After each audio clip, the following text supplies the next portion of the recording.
Hello friends, I'm Larry with Rides Done Right, and this is the Portland Roadster Show. His car was already built by Strictly Street Rods. He got wiped out in the four-way stop.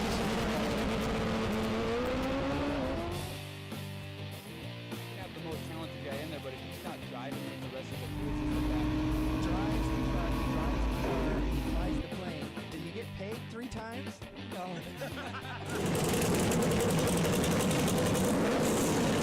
this show, top 5 in America.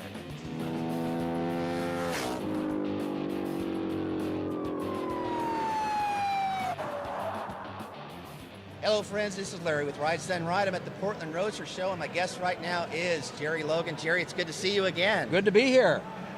Last year. Been a year. It has been a whole year. Wow. And it's been a busy year for Jerry Logan. And yourself. Us, we've done some You've stuff. done a lot of interviews? We have. We got to get up in the helicopter and chase Lamborghinis down the runway. That was Lucky fun. you. Lucky me. Yeah. You have done some more of the same and some new stuff going on. Let's talk about the cars that you have in the show because, well, first, the Copper Caddy is coming back this year. It's with Dave Kindig. It's here. Sits right down on the end of it. You know, one of the things I'll say, anybody who didn't get to see it last year, boy, did you miss out. You should be here this year.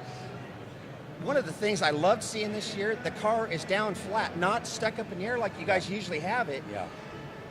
Man, it looks mean. Here's the thing about the Copper Caddy. Number one, it doesn't have enough copper on it. However, it's air strutted, so we can put it up and down 5-6 inches. I don't like it real low. He's got a little lower, and I'd show it up another inch or so. But it shows very well. And what I want to say about the Copper Caddy is, if you've seen it on the Velocity Channel Bitch and Ride series with Dave Kindig and Kevin, Kev Dog, the car looks beautiful. And the way they go through their motions in regards to building the car, it's like an orchestra. It's really well done. But if you have not seen that car in person, you have not seen that car. I totally agree. And it is so different and so grabbing that come to the Portland Roadster Show.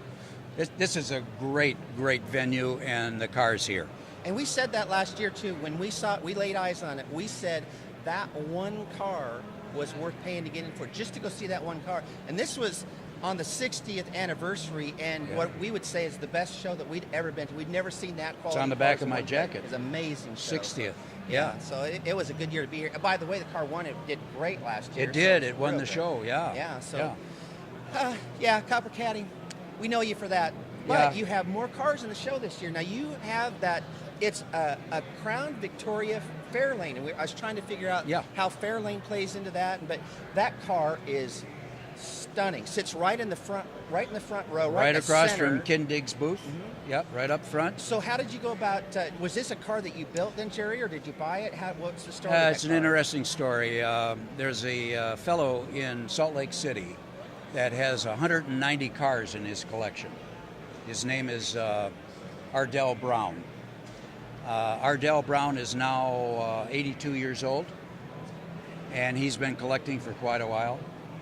I went through his collection. Actually, I met him at the SEMA show, and he found out that I was involved, and Craig Smith, my buddy that's with me in the classic car dealerships, he found out that we actually took consignments, and we sold cars for people. So he announced to us that he was, this was over a year ago, that he was going on his 80, going on his 81st birthday, and that it was time for him to start eliminating some of his cars. And I sort of agree. Don't you like a good deal? I heard that last year. But wait a minute. I sort of agree. You know, he's saying, I'm 80, I want to start eliminating. I'll be 80 in August. I'm still collecting. Yeah, I was going to say, that doesn't sound like you. And I'm going to tell you the rest of the story on this Ardell guy. Anyways, Monday morning, the show closes in SEMA on Sunday. Boom, Monday morning, we're there because this is a 190 car collection that we could get on consignment, no money involved, just sell the cars. So we were there, and he kindly took us through all of his collection, which is on his house property, 3 buildings, 190 cars. If I were to judge a car between a 1 and a 10, all of his are 9s and 10s, the highest, the best. Beautiful cars. Anyways, he has bought most of his cars at auctions, but he's got an eye. He's got an eye for the ambiance of the car, the how it sets, the color, is the side wavy, you know, all of the stuff you want to look for in a car. That if you want to buy the car for bucks, mainly big bucks. And he's got, I'm going to say his collection is worth $11-12 million, those 190 cars. Anyways, we go through the cars, and I'm drooling. I had a car collection at the time of about 50 cars. And I thought mine were pretty nice, but his were really nice, and they were very diverse. So after that, we signed an agreement to take on his cars on consignment, and I got back with him over the next 6 months and bought 20 cars from him out of his collection. And this 56 Fairlane Crown Victoria is one of those cars. The only thing I've done to the car, because it had been driven, it's a beautiful car underneath, it's a beautiful car on top. The engine compartment is well done. The trunk is all carpeted. It's beautiful. The only thing I've done to the car is I put it up on a hoist and I cleaned all underneath because it had been driven over some of the years since it was shown back in Salt Lake area. And I waxed the outside, wash and wax. That's the car that's sitting there. I've done nothing more to it. Beautiful car. Okay, the back street story about Ardell. He had 190 cars, and he wanted to sell them because he was aging. Age was catching up with him, huh? Okay, he's 82 now. He had 190 cars at that time. He has 199 cars now. I bought 20, and our American Classics and Hot Rods, located in Newburgh, sold 60 or 40. So we've sold 60 of his cars. He now has 199. He's a guy after my own heart. Anyways. He does kind of sound like a mentor. Yeah, he's a great guy. You touched on something there. I'll just make a point before we go to the next car, and that is that you said he's got a pretty diverse collection. Jerry, you own a fire truck. That's pretty diverse in what it is you got going on. He isn't that diverse. Well, no, wait a minute. He does have a fire truck. Don't all the great collections have a fire truck? Yeah, he has a fire truck. He bought it out of Montana or something like that. And it's not one I would want to own because it is just what it is. A La France, or I don't know what the model number is on, or to make on that fire truck. He's got one. Yeah, he's got one. So finishing up on this Crown Vic, one of the things I want to say about this, be very clear with people, we walk the shows and we pick out cars that we like and we say, this is a car we're going to profile and that's a car we're going to profile. And it's not like we can do many, especially, you got this limited You only got so many hours. We went in right off the bat and saw that car and said, this will be a car, we're going to make a profile car. We got to go find out who the owner is. Now, wait a minute. Which one? The Crown Vic. Crown Victoria. So we saw that car and we said, we're going to go find the owner. This will be one of our profile cars. Then it's like, Jerry, hey, I know Jerry. We'll get that guy. The reason I asked is I have 4 cars here. We're getting to that. So we did one of the other cars that we said was a profile car was this beautiful pearl white Mustang. And so let's go there with this. Is this a car that you then built, or did you go out and buy this car? Interesting story. I love Shelbys. I love the 2-seaters, but they're so expensive anymore. I've sort of levitated towards the Mustang fastbacks. I like the GT 350s because they have the smaller engine in them rather than the 427 GT 500 KRs. And they're the same car. They just got a bigger engine in them. That car, I had one back in the 80s. I bought used. It was a 67. I loved that car. I let it go, like so much of us guys that love cars, we look back and we say, I never should have sold that car. But I did. And I was looking for another one, and I found one out of a museum, and that's the car. It had some problems, so I started doing the body work on it, on one of the quarters on the back, and then the trunk had a little rust in it. We took care of that. And it got to a point where there was so much time and money in it, I said, let's make this a show car. And of course, there's a guy named Dave Eckert that's in Malala, that's Eckert Rod and Custom, that built the car, and he was all for it. That was his first build after he left Steve Frisbee's. He worked for Frisbee, I think, for 12 years or something like that. Great metal man, great engine and suspension guy. Anyways, it's a frame off. He did the work on it. It's a high dollar car. Shaved the door handles. This is an original GT 350 Mustang with the Shelby numbers on it. Oh, wow. A purist would say, "What are you doing?" And what I would say to the purist is, "It's my car. I want it my way." And so I lowered it. I shaved the door handles. I took the crummy chrome mirrors off of it, of the day, and I put on Honda 2000S Roadster mirrors. They match the lines of the car. They're beautiful, and they're adjustable from inside. So you don't have to get in the weather. Like you're in the weather all the time. Yeah, I'm Jerry, in the weather. after Yeah, the rain, you know? I'm a weather guy. But it ends up where we come to the engine, and what are we going to do with that engine? Of course, the GT 350s have a 302 in them. Well, we decided to take it out and bore, stroke, and roller it. We got 425 horsepower out of it. Then I contacted Paxton Supercharger. I forget who owns those people now, but I contacted them, and they comped me a Paxton because it was going on a Shelby. A Paxton Supercharger. I put that on with a Demon carburetor inside, and we got 625 horsepower out of it, just enough to go down the street and get the groceries. You know, that's all I wanted in to the rain. do. Yeah, in the rain. Anyways, it was an automatic. I left it an automatic. It was a 3-speed automatic. I replaced it with a TCI 3-speed automatic, and then I put a gear vendor overdrive behind that. So it's a 6-speed automatic because it splits. I can hammer that thing in drive. It R's out until it's supposed to shift 5 times. Boom, boom, boom. Low 11s at the track. Yeah. Anyways, great car. The interior is done by a guy in Bend. He does interiors for aircraft. And the interior cost me maybe 4 and 5 arms and legs. Big buck interior.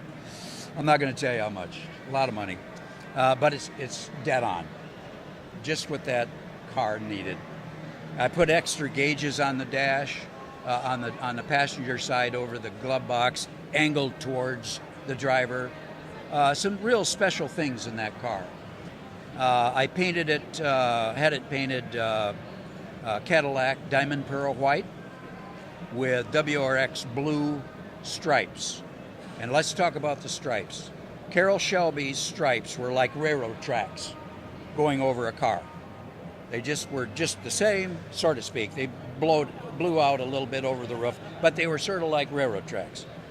What I did is I followed the lines of the hood and the car and the roof, and then coming back into the trunk.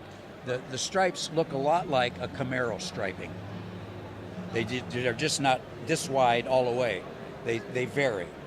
And then I put an extra 1/4-inch stripe on the outside of that. Really came out nice. We love. Yeah, it really came out nice. And so this is a fresh paint car then too. Yes, And how long then have you had the car, and did it take to get to this day? Well, I hate to even say it because I'm not that old. Okay, but it was done in 2006. Really? That's when I showed it. Wow. 10 years ago. Wow. It won here. Man. 10 years ago. Well, we're and they want. By the way, the someone in the what is it? Not the Hot Rod Hall of Fame, but someone in what's the name of this? The council. It's like the council. Yeah, the Multnomah Hot Rod Council wanted that car to be here for some reason, and so it's here. What that's all about, I don't know right now. Got a feeling But might I find brought out it. here. I huh? brought it Yeah. back. I brought it back. We'll see. We'll maybe find out tomorrow what that's all about. We might but find out. Yeah, maybe even today. Maybe. Yeah, I That'd don't be know. interesting. Yeah. Well, so if that wasn't enough, there was another vehicle that you had here. So you had the Copper Caddy, the Crown Vic, the Mustang. There's a black truck with great looking red flames on it that we saw this truck before. So I don't have to ask you whether you bought or built this one, because we saw you've seen this it last year. Yeah. But then found out that this is your truck. So what happened with that story? No, I think everybody's seen that truck. Not to my credit, but to Reuben Sheneman's credit. It was Reuben's truck. Actually, it was his wife's truck, Margie's. And it was her truck because he was secretly building a 32 Roadster, and she found out. And the only way you're going to finish that Roadster, buddy, is you title that truck to me. So he did. So every time that truck won, Margie went up and got the awards. And Reuben is such a card anyways. I just love the guy. Margie died about a year and a half ago, his wife. And I didn't know this, but Reuben died in November, this past November. And I own a classic car dealership down in Newburgh called American Classics and Hot Rods. Craig Smith and I run that. Craig's the day-to-day guy, and I was down there on a Saturday just taking a look at the inventory and seeing how clean the floors were and stuff like that. And here's Reuben's truck. What? I went to the Bill, our salesman. I said, "What's going on, Bill?" And he said, That's Reuben's." And I said, "I know whose it is." And he said, "Well, their kids are selling it." I said, "Why are their kids selling?" He says, "Because Reuben died." I didn't know. And I said, "Okay, contact the kids. I'm buying that truck. It's going in my collection and my future museum." Wow. End of story. Wow. And now we got it. And you probably don't remember the truck when it was here in the past as much as you do now, because I called it Reuben's junkyard. He had a 20 by 20 with the truck right in the center, and all his awards he's ever won with that truck, all the trophies, all the pictures in magazines, he had it all around this. Now, when you see this truck here, it's just got, a surround around it, and you're looking at the truck and you're saying, "Wow, where did that come from?" It's been here. That's exactly how we saw it last year. I think Reuben's laughing at that one. I never saw so many trophies stuffed into this. I know it. I've never seen. In fact, when I bought the truck, it had 4 trophies in the bed, and it had 3 or 4 liner cards, to show how the car was made, truck was made, and all this stuff. And I said to Bill, our salesman, I said, well, when you call the people, and I made an offer, when you call the people, tell them, the children, tell them I don't want any of the trophies. He came back the next day and he says, "Hey, you got it for the price you wanted." And no, they're not taking the trophies back. They have a garage full of trophies. They don't want them back. Anyways, that's the story of that one. Funny. Well, now this is going to be interesting. We covered these cars that you brought this year, but last year when you talked to us, you said that you had 5 separate builds going on at that same time. Have you finished any of those 5 yet, or? I think so. One of the 5 I included was the Copper Caddy, which had just been finished. But John Barbero up at Pyramid Street Rods in Billingham is building me a 32 Ford two-door sedan. That's still a build in process. Don Richardson at Richardson's Custom and Auto Body in Hoquiam, Washington, is painting a 1934 Ford pickup truck that I have been building and gathering parts for since 1972. I moved here in 64 from Illinois. Okay, yeah. 72, I've had this truck. Anyways. Is that from procrastination, or is it just... well, and then the story gets deeper. It has, you know Daryl Schroeder? Schroeder's Speed and Custom. Okay, yeah. He's displaying here. He's done all of the body work on it, and is having the engine rebuilt right now that will go in it. But Don's painting it, and once it's done painting, we'll sub-assemble it and then move it back to Daryl's shop, and then he'll wire it, and it needs upholstery. But what I want to say about this truck is, it's a truck, but it's going to be a Ridler contender. That's and as you know, there were 3 this year. As you 3 know, trucks. Steve Frisbee from Portland, Oregon, just won the Ridler with a 33 Ford. Was that a full fender? No, that was a high boy, wasn't it? No, that was a full fender. Full fender. So, what's the timing of this then? Is this something like a year from now, 2 years from now? When do we think next it'll be year done? it'll be at the Ridler. Yeah, next year. That's exciting. And I'm also building an AMBR car. Of course, we don't know what AMBR means, right? It's a beer. No. AMBR is America's Most Beautiful Roadster. And that award is given at the Grand National Roadster Show in Pomona in January, late January. So is that the last car that's being finished then right now? That one is being finished in Santa Rosa, California. Zane Cullen is the owner of, he's the builder. The name of his shop is Katati Speed Shop.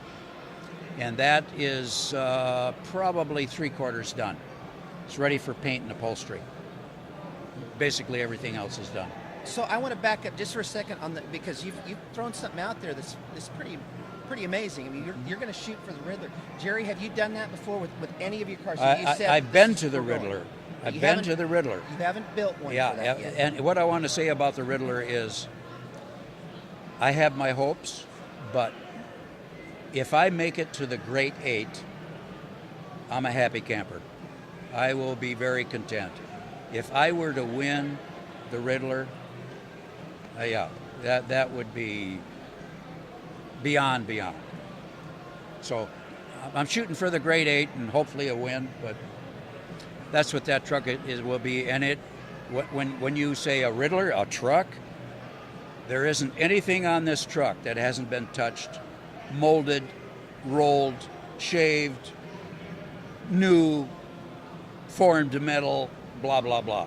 So you have it's gorgeous. You definitely paid attention then this year. There are 3 that made it to the Great 8 this year, and you saw the 3 and the different things that they have, and you know what you're building, so you know what it takes to get there. You know what it takes? And this is what's unique about Jerry Logan. It takes a lot of money. I don't want to spend that kind of money, so I do it on more of a budget. My vehicles are not $1 million vehicles. My vehicles are between $200,000 and $400,000 max, and I'm not bragging about that. I'm complaining. That's a lot of money to put in. But by comparison, to the ones that are winning, yeah, they're spending. They're up there.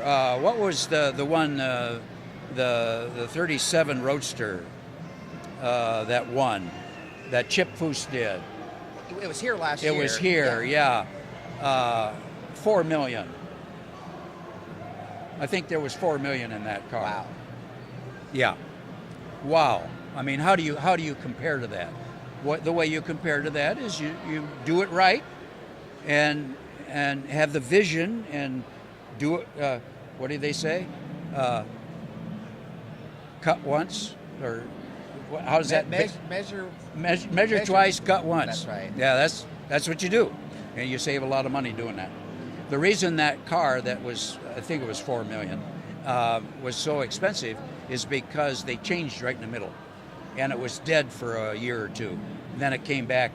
The guy came back and wanted it finished, and it was just a lot of money. So this is perfect advertising for next year's Portland Roadster show, because I'm going to make an assumption that we're going to see that thing then next year. If it's up for Ridler before, I'll bring it. It'll come right back out here. I live in Hillsboro. Yeah, it'll be right here. It's exciting for us. Yeah. It gives us something to look forward to. And then finishing all of this, you let the little tidbit out there that said a museum. So this is where everything is planning on landing. We've been buying cars, we've been building cars, and it's going to end up in a museum at some point. In today's environment, commercial building-wise, there's nothing. It's all been gobbled up by whoever, because the economy is allowing businesses to flourish, and so business parks with little 1,500 square foot, 2,000 square foot, they're all gone. Big buildings, they're gone. So I'm looking for a good building that might work. It would have to be probably 25 to 30,000 square feet.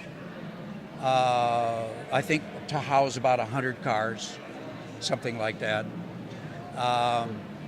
And I might have to buy land and just build. If I do that, I would like to be along the I-5 corridor, so it's visible. And I would like to be in Washington rather than Oregon at this point.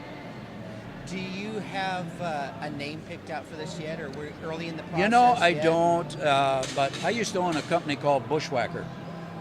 Heard of it? And I got 3 sons, and one of my sons went out on his own and he named his company Logan Labs. I was really upset. Not that he used the name Logan, our last name, but I never. To me, that's sort of an ego trip. I never wanted Logan to be out there. I wanted the name of the company to be out there. Okay, so let's forget Logan. Maybe it's Jerry's Museum. No, it won't be Jerry's Museum. It'll be something. Maybe you and I will pick the name. There we I don't go. know. We'll pick a cool name. We'll come up cool with something. Logo and and stick it out there. It's got to look good. We may be talking about this then next year too. Yeah, we'll be further yeah. along We the might process. break ground. It'll Who be cool. knows? So You that got a sounds shovel? good. I'll get a shovel. Yeah, I'm tapped out building cars. You got a shovel? That's what we're doing the next year. Let's go build a building. Well, Jerry, this has been real fun for us. We got to know you last year, get to visit with you this year, and it has. You kind of said it's been a good year. Man, it's been a good year. Well, you forgot. I have another car I'm building. I got a 75 Cosworth Vega. I've been building for 3-4 years. It's down at Dave Eckert's in Molalla, and it should be done this year too. So I might have several cars I'm going to bring to the show. A Vega. A Vega. It's a Cosworth Vega. Right. Okay. Well. You know, black with the gold. Yeah. Yeah. Only mine's black with gold. Different. Different. Yeah. Shaved the door handles. You got my curiosity arose from this. I mean, yeah. A Vega, that will be fun. Now, if you're doing it, it means it's going to be cool. So, and you're saying this is going to be potentially ready by next year too? Oh yeah. You're going to need like a front long lane right beside Dave or something. I'm going to be a Kindig. I'm going to have them right out there. Take up the. Yeah. Although you may have to be in the other side. What would we call that? I don't know what we call that. Jerry Lane. No, Jerry Land. No, I don't want to go to Jerry Land. Maybe Larry Land. Larry Land. Yeah. I'll take it. Yeah. Well, that's going to be fun. But since we back this up anyway, are you going to let anything of color out of the bag here? Any of those that you want to say, okay, this one's going to be green or this one's going to be black? Yeah. Wow. You don't have to, but yeah, I know, especially Ridler. They're special colors out there, and my belief is color makes the car. You can have a beautiful. Steve proved that. Yeah, you can have a beautiful car. A good example, and I'm not downplaying this car, but The Riviera that won the Ridler, the Buick. JF Lanier. Yeah. He was here last Yellow. year. Yeah. Over the hill car. I mean, top of the line. I mean, he's done everything to that car. Yellow. I would have never painted that car yellow. I don't think anybody would. Yeah, I would have painted it in another color. And you have to admit that yellow is a great looking yellow. It's a great car yellow, too. and it's a great car. If you said But like we're saying in conversation, I'm going to do it yellow. Jerry's going to say a color. It's going to be the right. Yellow's my favorite color, but I would not have painted that yellow. Not that particular car. Okay, back up. The 32 two-door sedan is going to be classic clay. Nice. You find out what that is. It's PPG color. It's under Dave Kindig. I have an classic imagination clay. for it. That's going to be. It's sort of a taupe gray. Yeah. No metallic, solid color. Old school. The 34 pickup that Don Richardson's painting is going to be Mocha Mica. Look that one up. Yeah, I think that's a PPG color. Mocha Mica. It's sort of a metallic pearl tan, but it's more than that. Oh, I believe. Maybe cashmere, in the tan cashmere area. The Cosworth Vega is black, jet black, and instead of gold accents, we're going to do. How did I come up with this? Copper. We're going to do copper. How much copper, Jerry? Yeah, quite a bit. As much as you want? But not as much as a Copper Caddy. Anyway. And the Bugatti, the 27 Bugatti, well, we didn't get into that. Wait a second. Yeah, no, that we Cullen, did not get it. I forgot I Santa had a Rosa, Bugatti. Santa Rosa, the guy's building the Bugatti look-alike car for the AMBR. It's based off a 27 bucket. It's based off of that. But it looks like a Bugatti. I think I saw it's that Bugatti kit car. Yeah. It's like no, page 27, no, isn't it? Oh, it's no, not, Bugatti kit that's car. Not that car. Boy, that's a dirty word. This is couldn't be further from a Bugatti kit car. This is all handmade stuff. Anyway, that is my poke at Jerry, though. By yeah, the way. you are. You're a poker. Yeah, you're a poker. Yeah. Just as long as it's not a hot poker, because I could get branded. And Larry, you don't want to brand me. I get mean. Anyways, that's going to be Bugatti powder blue. Very interesting color. You look back in the magazines of Bugattis, race cars, they have that blue color. You're going to be surprised what that color is. So let's pick the number real quick, though. How many cars are going to be at Portland Roadster Show next year that you think right now? Sometimes I don't show them when they're done. I'll wait because it's cumbersome to move them around. But I'll probably at least have two. I'll have two cars here. Maybe I'll have three. Maybe I'll have four. That isn't my desire. Two cars. I like to deal with two cars. All right. Well, that sounds good. We're looking forward to it. So, are we done yet? Larry's done. Jerry said he's pulled that poker out of his quiver. He said he's whatever got that to quiver do. means. Where's that quiver at? We're not going there. No, we're not going there. No, that's too deep. Okay. Okay. Yeah, I think we're done, bud. I think we're done. Well, it was fun. We enjoyed it. We're glad that you came back and saw us, Jerry. Yeah, it's it's always a pleasure. Always a All pleasure. right. We'll see you guys next time. See ya. Nice being here.